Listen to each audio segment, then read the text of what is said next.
최근에 가짜뉴스가 유튜브 등 온라인상에서 다양한 경로로 빠르게 그리고 광범위하게 확산을 하고 있습니다. 이에 정부가 팔을 걷어붙이고 나섰는데요. 네, 조만간 범정보 허위 조작 정보 근절을 위한 제도 개선 방안도 발표가 되는데요. 네. 이 관련 소식을 최진영 변호사와 함께 짚어보도록 하겠습니다. 어서 오십시오. 네, 안녕하십니까. 저희가 뭐 이제 그 뉴스 같은 거 하면 이제 증권가 뭐 찌라시도 그렇고 그 뉴스에 대해서 어떤 이게 신빙성이 있는 것이냐 없는 것이냐, 특히나 뭐 유튜브 같은 거 보면 되게 많잖아요. 그래서 가짜 뉴스에 대한 그 논란이 좀 일고 있는 상황인데 변호사님도 실제로 가짜 뉴스 받아보신 적 있으세요? 굉장히 많죠. 네. 굉장히 자주 증권과 관련되는 그런 접하시는 게 많잖아요, 접하는 거 실제로. 많고 예. 또 이것이 한국만의 문제가 아닌 것 같습니다. 혹시 앵커님들 미국의 도널드 트럼프 대통령이 트위터의 계정 이름이 뭔지 혹시 아십니까? 바로 리얼 도널드 트럼프입니다. 그게 이제 진짜군요. 그렇죠. 진짜 계정인데. 진짜 도널드 트럼프다.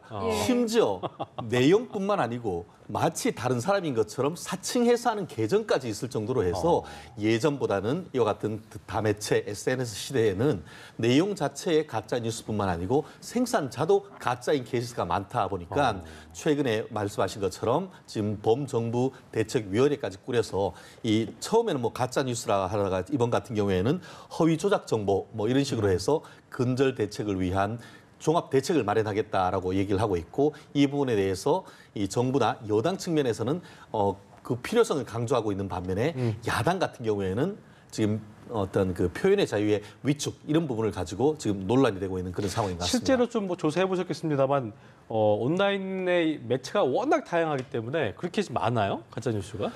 굉장히 많죠. 특히 예전 같은 경우에는 그 제도화된 그 언론기관, 방송이나 신문사나 이런 것 같은 경우에는 예. 굉장히 일반 시민들이 뭐 그거 어떻게 알았니 하면은 신문에서 알아서 하면 그 자체로서 신빙성이 있었지 않습니까? 그렇죠. 그렇지만 예. 최근에는 특히 그 어떤 그 지방지부터 해서 인터넷 신문들 같은 경우에는 실질적으로 기자 한 명이서 1인 어떤 미디어를 운영하는 케이스가 많습니다. 그렇군요. 그렇다 보니까 예전 어떤 시스템이 갖춘 그 언론사 같은 경우에는 기자가 취재가 해가지고 오면은 데스크라고 해서 그 내용의 사실 여부를 확인하는 하죠. 그런 그 스크린 시스템이 있었지 않습니까? 네. 그런데 요즘 같은 경우에는 그런 시스템 없이 이루어지고 있는 각종 뉴스가 생산되고 있고 특히 어떤 지난 그 정부가 교체되는 과정 속에서 여야 또 진보 보수 이와 같은 어떤 그 여론이 극명하게 갈리는 가운데 예. 자기가 보고 싶은 것만 보려고 하는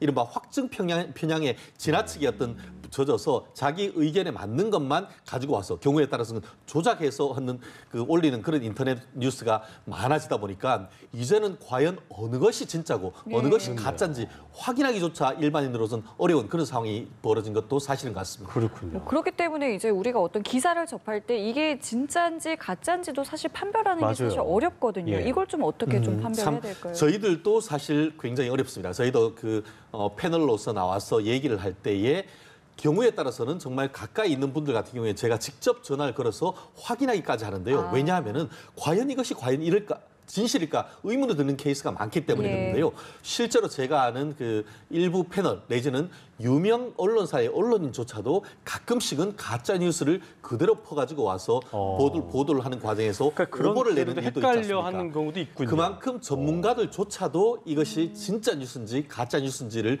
헷갈리는 케이스가 있습니다. 예. 그러다 보니까 수동적으로 이 정보를 받아들이는 입장에서는 네. 사실 그것을 걸러내기가 현실적으로 어렵죠. 다만 그럼에도 불구하고 그와 같은 그 기존의 어떤 그 이름이 있는 그 매체, 네. 뭐 연합뉴스 TV라든가 아니면 연합뉴스나 이런 부분에 공식적인 어떤 취재를 해서 오는 그런 정보는 기본적으로 그 신뢰 가능성이 높겠지만 신생 매체라든가 어떻게 보면은 지금까지 우리가 익숙치 못한 그런 매체들 같은 경우에는 그 내용이 진실인지 여부에 대해서 다시 한번 좀 검증해보고 생각해보고 또 필요할 때는 다른 뉴스를 통해서 키워드를 통해서 한번 확인해보는 그런 절차가 필요하지 않을까 생각합니다. 맞아요. 이게 보니까 아까도 이제 최 변호사께서 잠시 언급을 해주셨습니다만 가짜 뉴스가 판치는 이유라는 것이 이제 약간 듣고 싶은 것만 듣고 약간 보면은 또 기사의 종류를 보면 약간 이념 편향성에 입각해서 그렇게 뻗어나가는 가짜 뉴스가 많이 있는 것 같아요. 그렇습니다. 그렇죠? 실제로 지금 최근에 가짜 뉴스가 되는 것은 일반적인 사건 사고에 있어서의 사건을 왜곡하는 것보다는 그게 아니고, 상당히 예. 정치적인 측면에 있어서의 그런 가짜 뉴스 이런 부분이 많죠. 그렇죠. 뭐 예를 들자면은 태극기 집회에 몇 명이 왔다더라. 예. 아니면은 뭐 촛불 집회에 몇 명이 왔다더라. 네. 이런 것을 두고도 서로 설왕설래를 하는 그런 것을 봐서 사실 지난번 이 촛불 집회나 이런 시위회 같은 경우에는 최초에는 연 인원이 몇 명이다 이런 얘기를 하다가 그 부분조차도 논란이 되니까 그렇죠. 나중에는 집계하는 것조차도 하지 않았을 정도로 예. 이념 대립이 격화되는 과정에서 특히 예. 정치적으로 민감한 사안에 대해서 이번에 가짜 뉴스가 많이 생산되는 경향이 많은데요. 그렇기 때문에 어떤 본인의 정치적인 성향이 설령 뭐 오른쪽에 있건 왼쪽에 있건 사실관계를 확인해서 그렇게 주장을 했을 때에 그렇죠. 나중에라도 국민들의 어떤 여론의 지지를 받을 수 있다는 그런 점. 짧게 봐서 그 어떤 가짜 뉴스를 해서 여론의 지지를 살짝 얻을 수 있을지 모르지만 네. 뒤에 그것을 검증하는 과정에서 그것이 가짜 뉴스라고 밝혀졌을 경우에는 본인이 지지하는 어떤 정치적 지지층의 신뢰가 확 떨어질 수 있다는 그렇습니다. 그런 점에서 예. 조금 더 긴 폭으로 긴 어떤 호흡으로 예. 사실관계를 확인하고 또 어떤 여야를 관계없이 다 매체를 스스로 확인하려고 하는 그런 노력이 좀 필요한 것이 아닌가 신중성이 생각합니다. 필요하겠죠. 그렇습니다. 네. 그렇습니다. 자, 이제 그렇기 때문에 더불어민주당 박광훈 최고위원을 단장으로 하는 가짜 뉴스 대책단도 출범이 됐고요. 또 박광훈 의원은 이 법률안을 발의하기도 했는데요. 어떤 내용이 들어갔는지 소개 좀 그렇습니다. 해주시죠. 실제로 제목 자체가 가짜 정보 유통 방지에 관한 법률 이렇게 돼 있는 것 같습니다. 최근에 민주당 같은 경우에는 말씀하신 것처럼 박광훈 의원을 이 가짜뉴스 대책단의 단장으로 해서 지금 이 부분을 강력하게 드라이브를 걸고 있는데 예. 핵심적인 내용 같은 경우에는 포털 같은 경우에는 가짜뉴스인지 여부를 가릴 수 있는 사람을 채용하도록 하고 있고 더불어서 명백하게 가짜뉴스인 것이 확인될 경우에는 글이 올라온 때로부터 24시간 내에 그 글을 삭제하는 그런 의무를 지금 부과를 하고 있습니다. 그리고 그것을 이제 제대로 이행하지 않을 경우에는 그에 대해서 형사적인 또 행정적인 제재를 가하는 것이 핵심적인 내용입니다. 다만 아직까지는 지금 발의했는 정도 내용이기 발의만 때문에 것이고. 이 부분이 이제 각종 이제 공청회라든가 아니면 여야 간의 논의를 거쳐서 국회에서 입법되기까지는 아직 험난한 과정이 없지 않습니다. 예. 결국 이 부분 같은 경우에는 사실 지난 이번 민주당 정권이 들어서기 전 같은 경우에는 민주당에서 표현의 자유를 굉장히 강조를 했었던 그런 기억이 있는데요. 또 이제 여당이 되니까 또 이 부분에 대해서 여당의 비판적인 시각의 뉴스뿐만 아니고 이제 그것을 단순히 넘어서 악의적으로 왜곡하는 것까지에 대해서 지금 종합적인 대책을 마련한다고 하는데 예. 이 부분에 대해서 야당의 반발이 지금 만만치 않기 때문에 예. 이 법이 통과될지에 대해서는 우리가 관심을 가지고 지켜봐야 될 것 같습니다. 실제로 이렇게 온라인에서 가짜 뉴스가 판을 치는 이유는 이에 대한 현재의 처벌은 미약하기 때문일까요? 반드시 어떻습니까? 그렇다고 하기는 어려울 것 같습니다. 기본적으로 우리나라 같은 경우에는 사실을 얘기를 한다 하더라도 그것이 누군가의 명예를 훼손할 경우에는 명예훼손으로 형사적인 처벌을 하도록 돼 있습니다. 예. 그 반면에 영미법, 특히 미국법 같은 경우에는 수정헌법에 이른바 표현의 자유 규정을 들어서 어떤 모욕적인 얘기나 명예훼손을 한다 하더라도 표현의 자유를 중시하다 보니까 형사적인 처벌 규정 자체가 없습니다. 예. 그렇다는 점에서 어떤 사실 적시에 의한 명예훼손까지 인정하는 점에서는 영미법보다 훨씬 더 적어도 현재까지도 표현의 자유에 대한 규제가 굉장히 심한 것이죠. 예. 그런데 지금 표현의 자유와 관련해서 지금 문제되는 것은 언론 출판은 이른바 출판물에 의한 명예훼손을 처벌하는데 이것은 그냥 어떤 명예훼손만 처벌하는 것이 아니고 목적범으로서 이른바 비방의 목적을 가지고 사실을 왜곡해서 보도를 한다거나 아니면은 이 비방의 목적을 가지고 허위의 사실을 적시할 경우에 일반 명예훼손보다 가중 처벌을 하고 있고 더불어서 사이버 명예훼손이라고 아시죠? 네. 요즘은 인터넷에 글을 많이 올리니까 그렇죠. 인터넷이라고 하는 정보통신망을 이용을 해서 말씀드린 대로 비방의 목적을 가지고 사실 내지 허위의 사실을 적시해서 처벌할 어떤 명예훼손을 할 경우에는 일반 형법상의 명예훼손보다 훨씬 강화해서 처벌을 하고 있는데요. 실제로 최근에 전 코미디언이라고 할 수 있는 이재포 씨 네. 본인이 이제 언론사를 차려서 예. 이 특정 배우와 관련돼서 허위 사실을 유포했다라는 이유로 해서 법정 구속까지 됐습니다. 그렇기 때문에 나왔나요? 선고? 제가 실형 형 자체가 몇 년인지 모르겠습니다만 중요한 것은 언론 매체를 통해서 사실관계를 제대로 확인하지 않고 예. 비방의 목적으로 사실을 왜곡해서 했다고 밝혀질 경우에는 예. 적어도 지금의 사법부 또한 그 폐해가 강력하다라고 생각할 때는 법정 구속하는 그런 일이 있기 때문에 사실 지금의 어떤 그 시스템을 가지고도 충분히 제재할 수가 있습니다. 다만 그럼에도 불구하고 이 그 어떤 언론의 그 내용에 대해서 지나치게 정부가 고소 고발을 강화하고 이럴 경우에는 이른바 그 사상의 시장에서의 자유 이런 부분이 유축되는 부분이 있습니다. 그러다 보니까 어느 정도 선에서 이 부분을 규제를 할지 이 부분은 단순히 정부가 어떤 그 가짜 뉴스로 해서 규제를 한다고 하는 특별 단속 기간을 두는 식으로 해서 어떤 드라이브를 거는 그 자체보다도 우리나라에서 어떤 여야 내지 그 시민 단체들이 모여서 이 부분에 대한 공론을 만들어가는 그런 식으로 해서 이 처벌을 할 것인지 이 부분을 논의하는 것이 필요하다 생각하는데요. 왜 그러냐 하면은 사실 재작년까지만 해도 우리 그 변호사들이 그에게 그 여론조사를 해보면은 네. 변호사들의 70% 정도가 사실 적시한 명예훼손은 처벌해서는 안 된다라는 의견이 많습니다. 아, 사실이 맞는 경우에. 그렇죠. 사실을 얘기했는데 그것까지 처벌을 한다는 것은 지나치다 할 정도로 적어도 법조인들 같은 경우에는 표현의 자유를 좀 더 확대시켜야 된다라는 네. 그런 어떤 흐름이 강력한 그런 상황 속에서 과연 물론 뭐 명분 자체는 가짜 뉴스 내지는 명백히 위법한 뉴스 이 부분을 규제한다는 취지는 좋지만 예. 그럼에도 불구하고 그것을 시민사회단체가 하는 것이 아니고 정부가 나서서 이 단속 위주로 갈 경우에는 약간 어떤 권권력의 그런 느낌도 그렇죠. 좀 있고, 그런 느낌이 있기 강제성도 때문에 있고. 민주주의에 대한 어떤 위축 이런 부분에 대한 어떤 종합적인 대책 좀 더 조심스러운 접근이 필요한 것이 아닌가 생각합니다. 예. 네, 말씀하신 것처럼 그 어느 정도라는 부분이 참 사회적 그렇죠. 합의가 필요한 부분인 것 같은데, 근데 이런 일들이 계속 일어나서 더 가짜 뉴스에 대한 문제점이 부각이 되는 것 같은데요. 이낙연 총리 같은 경우에도 얼마 전에 좀 희생양이 되지 않았겠습니까? 그렇습니다. 사실 처음에 저한테 질문하셨죠. 예. 가짜 뉴스 받은 본 적이 있느냐. 저도 한 2주쯤 전에 다른 맥락 없이 이낙연 전 총리가 쓰신 예. 글을 그대로 받아본 적이 있습니다. 그것에 대해서 맥락 없이 보면은 꼼짝없이 북한에 있는 김일성 전 주석을 대입할 수밖에 없는 그런 뉘앙스가 있었는데 예. 찬찬히 보면은 그 예. 내용 자체는 보면은 주석이란 표현을 썼지만 예. 이 내용 자체가 보면은 위대했으나 검소하셨고 검소하시니 위대하셨던 주석 이렇게 표현을 했는데 이 부분은 호치민 베트남 주석을 얘기를 했는 것인데 예. 그 맥락 다 떼버리고 현재 있는 그 국무총리가 북한에 있는 전 김일성 주석을 찬양했다는 이런 식의 어떤 그 글을 하는 것은 분명히 지양돼야 되는 것이고 그것은 말씀드렸듯이 비방의 목적이 충분히 미루어 짐작할 수 있는 그런 부분이라서 그러겠네요. 특히 이제 어떤 가짜 뉴스의 피해자로서 이낙연 총리가 이 부분을 문제를 제기한다는 것은 저는 정당하다고 봅니다. 예. 가짜 뉴스는 어떤 의미로서도 정당화될 수는 없습니다. 그렇지만 다른 사람이 아니고 직접 본인이 나서서 국무회의에서 이 부분에 대해서 어떤 공동체를 파괴하는 범법행위다라고 하면서 이 부분에 대해서 강력히 단속해라라는 그런 메시지를 전달할 경우에 따라서는 말씀드렸듯이 언론 출판의 자유, 표현의 자유를 좀 제한할 그런 부분이 있기 때문에 굉장히 신중하신 이낙연 총리께서 아마 이 부분에 대해서 굉장히 마음이 불편하셨던 그런 것 같은데 걸로 예상이 돼요. 그럼에도 불구하고 그렇죠. 이 부분에 있어서는 좀 더 큰 틀에서 우리나라의 민주주의, 표현의 자유 이런 부분에 대해서 좀 더 접근하는 것이 어떤가 생각합니다.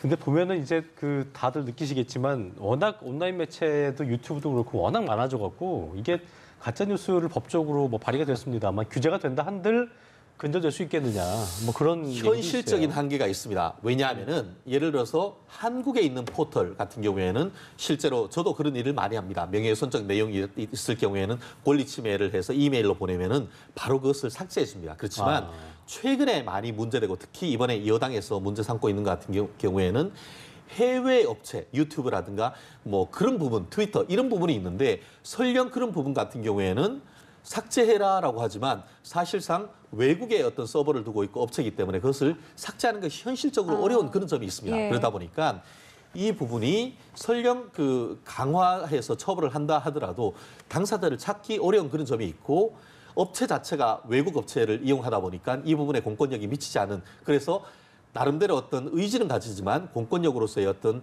강제력을 발동하기 현실적으로 어려운 그런 점이 있기 때문에 말씀드렸듯이 시민사회단체, 그 사회적인 어떤 그런 역량이 강화될수록 서로 자정되는 그런 효과가 있습니다. 최초에 말씀드렸듯이 의도적으로 예. 누구를 폄하하기 위해서 그것이 마치 사실인 것처럼 했지만 검증은 너무나 쉽게 이루어지지 않습니까? 검증하는 과정에서 사실이 아니라고 밝혀질 경우에는 오히려 역풍이 불어서 그것을 통해서 자정되는 그런 부분이 있기 때문에 네. 우리나라 그 대한민국 시민들의 자정 능력도 한번 또 믿어보는 것도 필요하지 않을까 싶습니다. 예. 예. 그 지난 미 대선에서도 저희가 봤지만 이 가짜 뉴스 생성은 사실 세계적인 추세나 다름없는데 그렇습니다. 이 다른 나라에서는 이 가짜 뉴스에 대해서 어떻게 좀 대처하고 있는지 궁금해요. 말씀드렸듯이 미국 같은 경우에는 기본적으로 이 수정헌법상 표현의 자유가 굉장히 강조됩니다. 그래서 형사적으로 처벌되지는 않습니다. 그렇지만 독일 같은 경우에 우리나라 대한민국 법률 같은 경우에는 독일의 민법과 형법 내용을 개수했다라고 해서 많은 부분을 차용해 가지고 있습니다. 그래서 이른바 헤이트 스피치, 누군가를 특히 이제 미워해서 하는 내용, 나치라든가 이런 네. 부분이 이제 어떤 유태인이라든가 인종차별적 발언 이런 부분에 대해서는 엄격히 처벌하는 그런 규정이 없지 않은데요. 지금 말씀드린 그 박광은 의원이 얘기했던 가짜정보 유통방지법 이런 부분 같은 경우에도 입법 취지를 얘기를 하면서 예. 독일에 있는 그런 혐오 발언 이런 부분에 대한 그 처벌하는 규정을 취지를 차용했다 이렇게 얘기를 하고 있습니다. 다만 그렇다 한다 하더라도 그 독일 같은 경우에는 2차 대전에 있었던 나치라든가 그 정도의 어떤 인종차별적 발언 이 정도의 심한 케이스에서 처벌하는 것이지 종합적으로 정치적 자유까지도 다 처벌하는 그런 규정이 아니고 더불어서 현재의 이제 헌법재판소 같은 경우에는 예. 표현의 자유에서 특히 정치인에 대한 표현의 자유는 정치인에 대한 비판의 자유를 폭넓게 인정을 하고 있는 그런 어떤 현재의 대법원 헌법재판소의 판례 취지에 비추어서 예. 정부 여당이 직접 나서가지고 표현의 자유를 어떤 규율을 하는 새로운 특별법까지 만든다는 이 점에 있어가지고는 그 짧은 시간에 보다는 조금 더 이제 여론을 환기시키고 여론을 좀 더 이 부분에 대한 그 공감을 일으키는 그런 제도가 좀 필요하지 않은가 싶은데요. 실제로 그래서 그런지 오늘 사실 이 범정부 대책 회의를 한다고 하다가 조금 전에 지금 확인을 해봤더니만 그와 같은 회의도 좀 연기를 했다라는 예. 그런 취지를 그만큼 보면은 진통이 있다는 얘기죠. 예, 내부적으로도 거예요. 이 부분에 대한 좀 우려의 시선도 있는 것 같아서 아마 어쨌든 오늘 어떤 회의 자체가 그 연기된 것에 대해서는 좀 아쉽다라고 할 수 있지 모르겠습니다만 우리나라의 어떤 민주주의를 좀 더 강화시킨다는 점에서는 지혜로운 연기가 아닌가 생각합니다. 네. 항상 저희가 이렇게 애매한 질문을 드리면서 마무리 짓습니다만 법적 규제도 쉬워 보이지 않는 상황이기도 하고 표현의 자유를 지키면서 가짜 뉴스를 근절시킬 수 있는 이런 방안이라는 게 있을까요? 기본적으로 이제 그 어떤 명예훼손이나 이런 것 같은 경우에는 친고죄 내지 반의사 불벌죄입니다. 무슨 말씀이냐 하면은 어떤 사람의 발언으로 인해서 명예를 침범받은 사람이 형사 고소를 하는 것이 기본적인 현재의 명예훼손 체계입니다. 그런데 이번 어떤 범정부 대책 같은 경우에는 예. 국가가 적극적으로 나서서 오늘 같은 경우에는 민감령 경찰청장이 나서서 허위 정보 같은 경우에는 엄하게 처벌되니까 조심하라 이렇게 한다는 것은 어떻게 보면 지나치게 국가가 당사자 간의 개인적인 명예훼손에 개입하려고 한다는 그런 느낌이 좀 보이기 때문에 이 부분에 있어가지고는 명예훼손 제도의 설립 취지를 좀 더 고민할 필요가 저는 있다고 그러니까 어떻게 봅니다. 보면 민주주의를 훼손시킬 수도 있는 부분이잖아요. 그렇죠. 결국 이게. 이 부분에 대해서는 예. 적어도 현재의 사법 체계 같은 경우에는 명예훼손은 개인 간의 관계. 예. 물론 최근 같은 경우에는 정치인에 대해서 직접 어떤 의사 표현을 하는 과정에서 정치인이 직접 어떤 그 형사 고소를 하기 어려운 그런 점이 있다 보니까 이 부분에 대한 입법 개선이 요청된다라고 하고 있습니다. 그렇지만 기본적으로 표현의 자유를 최대한 보장하되 네. 현행법 제도 하에서 말씀드렸듯이 비방의 목적을 가지고 이와 같은 허위의 사실이나 사실을 적시할 경우에는 예. 그 피해자들이 적극적으로 형사 고소를 하면은 지금도 사실 많이 처벌이 되고 있고 최근에 그 서울지방법원 같은 경우에는 명예훼손으로 인한 손해배상 위자료 사건의 그 위자료 산정기를 대폭 상승했습니다. 그래서 단순히 벌금으로 형으로 끝나는 것을 넘어서 지금 손해배상을 청구를 하면은 수천만 원의 손해배상 판결이 납니다. 예. 아시다시피 아마 시청자분들도 계십니다만 모 유명 전 의원이자 국회의원이고 했던 변호사 같은 경우에도 이 부분과 관련해서 제가 기억하기에 이 그 명예훼손에 대한 손해배상으로 수천만 원의 이 법원의 판결을 받은 그런 케이스가 있습니다. 그렇기 때문에 적어도 지금에 있는 어떤 사법부 내 어떤 그 형사 판결, 민사로 인한 손해배상 예. 이것만 해도 사실 적지 않게 어떤 그 명예훼손의 피해를 회복할 수 있는 그런 방법이 있는데 다만 예. 그럼에도 불구하고 새로운 매체가 발생하는 과정 속에서의 어떤 적극적으로 만들어내는 그런 가짜 뉴스 이 부분에 대해서는 사회적 논의를 거쳐서 그 부분을 규제하는 방법은 좀 더 어떤 긴 어떤 호흡을 가지고 그렇겠네요. 규제하는 것도 필요하지 예. 않을까 싶습니다. 네, 알겠습니다. 알겠습니다. 저희 가짜 뉴스와 관련된 내용 지금까지 최진영 변호사와 함께 짚어봤습니다. 네. 오늘 말씀 고맙습니다. 고맙습니다.